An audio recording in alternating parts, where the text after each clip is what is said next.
Hola, bienvenidos una vez más a Aoman, historias del arte y el judaísmo en Radio Sefarad. Hoy vamos a emprender un viaje imposible desde el expresionismo al dadaísmo, pasando por los albores del fotomontaje, a través de la trayectoria vital de Raúl Hausmann, a quien han empezado a rescatar del olvido con una exposición que se ha inaugurado la semana pasada en Cherburgo, Normandía. Raúl Hausmann, un artista vanguardista en el estallido de la Gran Guerra, escritor, fotógrafo, dadaísta, anarquista, triangular,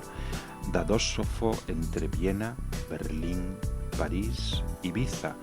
y con la Segunda Gran Guerra, artista degenerado según las leyes de Nuremberg, judío imposible según las leyes de la Torá, una convulsión social, cultural,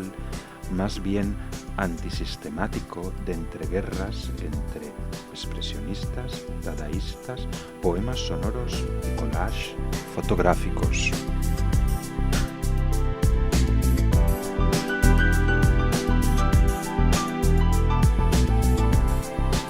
Raúl Hausmann había nacido en julio de 1886 en Viena y era hijo de un pintor realista dedicado a los temas historicistas y también retratista por encargo. Poco después, cuando Raúl Hausmann tiene 14 años, la familia se traslada a Berlín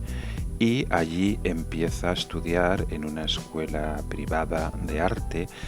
escaparatismo y diseño gráfico. Una modernidad, una novedad, si lo miramos con perspectiva histórica. En 1914 estudiar la persuasión estética con fines comerciales era algo muy moderno que nos anticipa el tipo de personalidad que hoy traemos a Oman. Bueno, allí es donde conoce la escuela artística en boga, que es el expresionismo, esta expresión plástica de los sentimientos humanos tal cual el ser humano los puede sentir, los positivos y los negativos, y no solamente plasmar las impresiones de la luz que estaban haciendo los impresionistas. Se casó con una violinista, Elfriede Schäfer, y a la vez comienza a tener relaciones extramatrimoniales con otra personalidad importante, Hannah Och. Hannah Och, que será llamada en los círculos artísticos berlineses de principios de siglo la Dadósofa, porque era la amante de Hausmann, que se autodenominó el dadósofo, el que sabía mucho del mundo del arte del Dada. Es pieza fundamental junto con Otto Gross, el psicoanalista, y Frank Jung, el escritor anarquista, de lo que sería el dadaísmo alemán. El dadaísmo, esta ruptura absoluta con las formas estéticas, esta forma de anarquismo antisistema de la época, estaba calando fuerte en Alemania y sobre todo en la revista Der Sturm, La Tormenta, una revista que ya desde el mismo nombre nos viene anunciando ironías con ecos del Sturm und Drang, La Tormenta y Empuje, que era el movimiento de los románticos alemanes rompiendo los apretadísimos corsés del mundo del siglo neoclásico, el siglo XVIII. Anna Höch es importante, mantendrá con ella una relación desde 1922, una relación muy productiva desde el punto de vista desde las artes, pero totalmente destructiva desde el punto de vista de lo personal. Ella era una fotógrafa experta en el mundo del entonces incipiente género del fotomontaje, y su mensaje era querer representar a la nueva mujer de la República de Weimar, sin sospechar que se le acercaba por la espalda el nazismo. Ellos en esta revista, Der Sturm, denunciaron la esclerosis múltiple del arte de fin de siglo, y el 12 de abril de 1918, en plena Primera Guerra Mundial, presentaron el dadaísmo con una exposición basada en conferencias, veladas poéticas y un concierto de jazz, una música que entonces estaba bastante mal vista, y donde Raoul Hausmann reconoce que su afición al collage viene determinada por una visión que tuvo de una foto de un soldado de esta Primera Guerra Mundial que había puesto encima de su foto 5 fotos distintas de su hijo.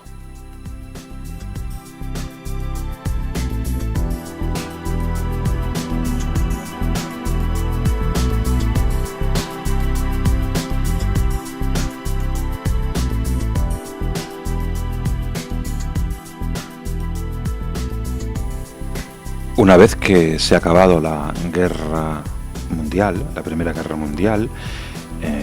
y una vez que el dadaísmo ha calado en el mundo artístico berlinés, ellos, Hausmann, Gross, Höch, crean el periódico Der Dada, y allí tendrán representación amplia en grandes nombres de la historia del arte como Francis Picabia, Max Ernst, Otto Dix, etc. Y luego superan el dadaísmo hasta el punto de que en septiembre de 1921 inician una gira anti-dada, Höch y Hausmann con Schwitter y su esposa por Praga. Al regreso de esta gira es cuando conoce a Hedwig Mankiewicz, con la que se casa tras haberse divorciado de la violinista, y también rompe al año siguiente con Hannah Höch. Se dedica a la fotografía y el fotomontaje, se dedica también a la invención del optofón, una máquina para exhibir poemas convirtiendo imágenes en sonidos a través de los colores, cada color un tono no solo de pigmento sino también de volumen. Y en 1926 empieza a escribir una novela, Ile, y también comienza una nueva relación consentida extramarital con Vera Breuth. El tiempo va pasando y lo mismo que otros intelectuales alemanes judíos, como puede ser Walter Benjamin, en el 27 de marzo de 1933,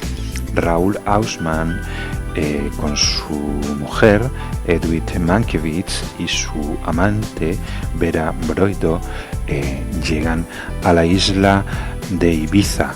el número 13 de la lista de artistas degenerados. Con su esposa y su amante se instala en Ibiza. Vera Broido era una escritora judía rusa de San Petersburgo que con solo 7 años se tuvo que ir a vivir a lo más remoto de Siberia porque su madre había sido allí deportada. Su padre fue el que consiguió sacarla de Rusia, instalarla en Alemania, donde en su juventud conoció el mundo de los dadaístas y también a Raoul Hausmann, con el que vivía en su propia casa desde 1928, los tres juntos en el barrio alto burgués y judío de Charlottenburgo. En Ibiza se dedica muchísimo a la fotografía, que revela en el estudio fotográfico Estrella de Walter Stern, otro alemán judío huido del nazismo. Y aquí en Ibiza, Hausmann se dedica a la fotografía más bien etnográfica, recopilando todo lo que le llama la atención de esa Ibiza en plena época de la Guerra Civil Española. Escribe también ensayos antropológicos sobre las inmutables costumbres ibicencas, y también se compromete políticamente uniéndose al bando republicano y organizando el Comité Internacional Antifranquista de Ibiza. No obstante, en otoño de 1934 la ciudad cae en manos de los nacionales y él tiene que poner con su mujer y su amante pies en polvorosa. Primero huyen a Suiza, luego pasan a Praga, y en Praga lo que ocurre es que con el advenimiento de la Segunda Guerra Mundial y del nazismo se refugian en París, y en 1948, después de haber abandonado a Vera Broido, o Vera Broido a él, esto no se sabe, los Hausmann se instalan de forma ilegal, es decir, sin papeles, de forma clandestina, en la localidad de Perras-des-Châteaux, una localidad cercana a la ciudad de Limoges. Allí vivirá tranquilamente, dedicado al fotomontaje, la pintura, la escritura de poesía eufónica, hasta que muere en 1971, ya sin el gran éxito de sus años 20 en el Berlín de su ensamblamiento de la cabeza mecánica, que digamos puede ser la obra emblemática de su vida. Cayó en el olvido, como muchos otros artistas del siglo XX, que están siendo paulatinamente recuperados a través de el buen hacer de una serie de comisarios, como es la exposición que se está realizando en Cherbourg, en la Normandía, Francia, en la Galería Point de Jour, un centro de arte contemporáneo de fotografía que depende del Ministerio de Cultura de la República Francesa, y que es un sueño para cualquier fotógrafo, porque es un museo especialmente focalizado en el mundo de la fotografía. Henry Hausmann, un viaje imposible desde el expresionismo al dadaísmo y la fotografía pionera del fotomontaje en Oman. Historias del arte y el judaísmo en Radio Sefarad. Nos encontramos aquí en el próximo programa con una historia completamente distinta.